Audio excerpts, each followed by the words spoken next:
Hey guys, welcome to my video where I'm going to be reviewing this book, Buyback Your Time by Dan Martell. This is a really interesting book that I really enjoyed reading. It's basically about the principle of delegating tasks, whether that be in your professional life or your personal life, to other people to free up your own time to do things that are important to you, whether that be spending time with your friends, spending time with your family, working on big projects to grow your business or at work. So it's a really good book. I learned a lot from it. It really changed the way that I view time management. A lot of great concepts in this book. In this video, I'm going to go through some of the things I learned and my overall impression of this book. Let's get started. So this concept of the buyback loop, essentially when things that your activities that you're doing are causing you pain, you audit them and you say, okay, this activity is causing me pain, can I transfer that to someone else? And if you're able to successfully, you can delegate that task to someone else so that you don't have to do that task, and you can use that free time that you have to do something more productive. Again, that can be spending time with your family, that can be spending time with your friends, that can be working on growing your business. So that's essentially the principle of the buyback loop, and you're constantly applying this to your life and how you spend your time. Another concept that he talks about in his book is time and energy audit. Essentially, you're monitoring how you spend your time during a work day, every 15 minutes of your time, and essentially by seeing how you're spending your time, there may be things that you're doing that are unnecessary, or you're spending too much time on those tasks you could be delegating to someone else that you may not even be aware of.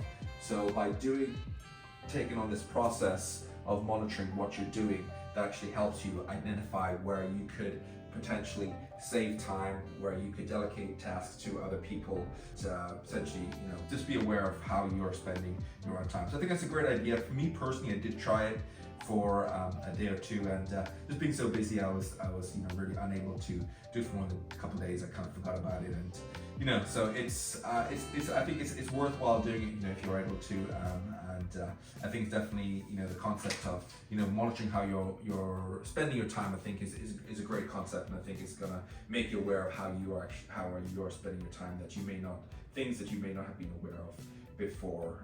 Some of the other really important concepts that Dan talks about in this book is regarding time management. So number one, he talks about not having a buffer zone between your tasks. So for example, you have task A, task B, task C. It can be sometimes tempting to spend a bit more time on task A, but he doesn't recommend putting buffer time between those tasks, because he essentially says that that's wasting time. He says that if you're overrunning on task A, then it's basically going to take out of your task B. So you have an incentive to complete task A on time, otherwise it's going to affect your task B. And that's a very good concept, essentially, in terms of not wasting your time, not overrunning, being strict with how you manage your time. It's quite different to actually another great book, great productivity book called The 12-Hour Work Week, where they do talk about having some buffers for unforeseen tasks, unforeseen things and issues. So this was something that was interesting. It was a little different to what I'd read in this other productivity book. The other concept that he talks about that I really like is doubling up on your tasks. For example, when you're traveling, you can be reading books when you're flying. When you're driving, you can be doing tasks around the house. You can be listening to audiobooks.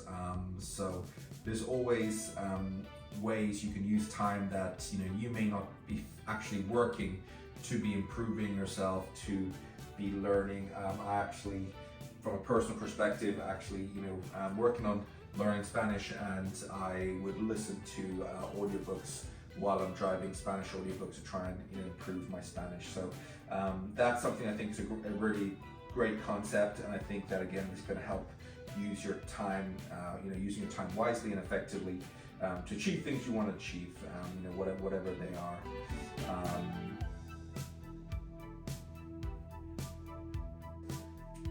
So one of the concepts I really liked of this book is the concept of the drip matrix.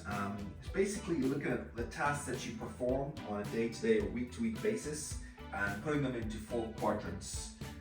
Quadrant 1 is the replacement quadrant, Quadrant 2 is the delegation quadrant, Quadrant 3 production quadrant, Quadrant 4 is investment quadrant. And essentially you look at these quadrants. On the x-axis is tasks that light you up, so those things that you enjoy, and on the y-axis is tasks that make you money. So if we start off with the delegation quadrant, this is the most important quadrant. These are tasks that don't light you up, that don't give you enjoyment, and also don't make you any money. So these can be tasks such as cleaning, cooking, washing up, buying groceries, it could be booking trips, it could be doing DIY around the house. And essentially what the book recommends is that you try and get out of this quadrant. So you don't want to be spending any time in this quadrant at all. These are quadrants these are tasks you want to delegate to other people. So this is the whole concept of buying back your time. So you're paying someone to do your cleaning around the house, to do your cooking, to do washing up, groceries, booking your trips for you, DIY around the house, so that you free up your time to do what's important to you. Whether that's spending time with your family, whether that's working and growing a business, whatever that is. So the way that this has really impacted my life is I've been, for example, looking for a cleaner. That's going to free up my time from cleaning. In terms of cooking, I'm actually currently looking into starting with a meal prep company, so I wouldn't have to worry about cooking. In terms of washing up, washing up, I mean that's something that I haven't delegated, but that's something I could down the line. Buying groceries, I actually hired a virtual assistant that I'm gonna have actually order my groceries for me online, and DIY around the house. I'll usually hire someone if there's something that needs to be fixed around the house. So essentially it's this concept of trying to outsource the simple tasks that don't make you money to other people who can do them, and that way you're freeing up your time. And on the topic of the virtual assistant, this is a concept that I first came across when I read Tim Ferriss's book, The 4-Hour Workweek. He discussed how he utilized a personal virtual assistant to do a lot of his administrative tasks, even including some of his personal tasks as well. And if you can hire a personal assistant, great. Not everybody's in a position to do that. I have first started with a virtual assistant. I do have a virtual assistant, so my virtual assistant is able to help me with a lot of administrative tasks that that are that I don't necessarily have time to do, or I can have my virtual assistant do that. And it's something that's quite a new concept to me. I've never had a personal virtual assistant before, and it's something that also Dan discusses in this book as well. The concept of having a personal assistant or a virtual assistant.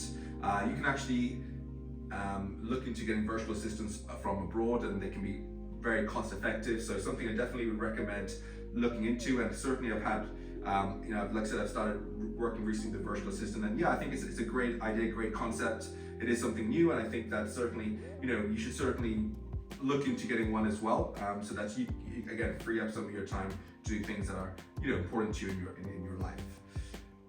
The next quadrant is the investment quadrant, so that's the bottom right. So this could be things such as spending time with friends and family.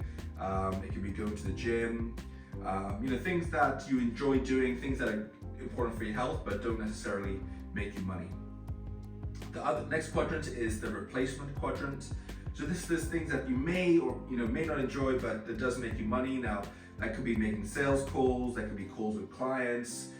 Depends if everyone's going to be a unique position on this, but if you did not enjoy your job would go in this. If you had a side hustle that you didn't really enjoy, but you did it because you made money, the side hustle, that side hustle would go in this quadrant.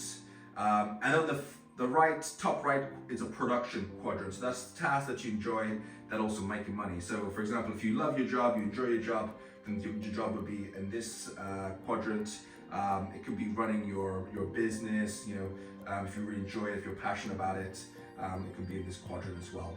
So this idea of the drip matrix is a great concept in terms of looking at how you spend your time on a day-to-day and week-to-week basis. One of the things I really liked that he mentioned in this book is that the point of buying back your time is not just so that you can sit at home and do nothing. The point of buying back your time is so that you can do what's important to you. So whether that's spending time with your family, spending time with your friends, growing your empire. I think that's a really important concept. And I also liked his concept about creating a vision to drive you forward in life, to be successful, as a person and in your business as well. So I would say overall my conclusion on the book, I think it's an excellent book. It's more than just about time management. It's about creating a vision for your life, being more productive as a person, being spend time doing things that you want to do, important things in your life, as well as growing and being a more successful business person as well. So I think it's a great book. I'd highly recommend buying this book. Listen to it, listen to the audiobook, reading the book. I think it's definitely, especially for people who are busy professionals, entrepreneurs, I think it has a lot of excellent concepts, and I've briefly skimmed over some of the concepts that I really resonated with. When I read the book, I would recommend. There's so much more gems in this book that you're only going to really get from reading the book. So I'd highly recommend checking this book out. I think it's going to really have a significant impact on how you manage your time going forwards, and I think it's going to help you with very positive impact. If you like this video, please give this a thumbs up, and please subscribe to the channel. Thank you. See you in the next video.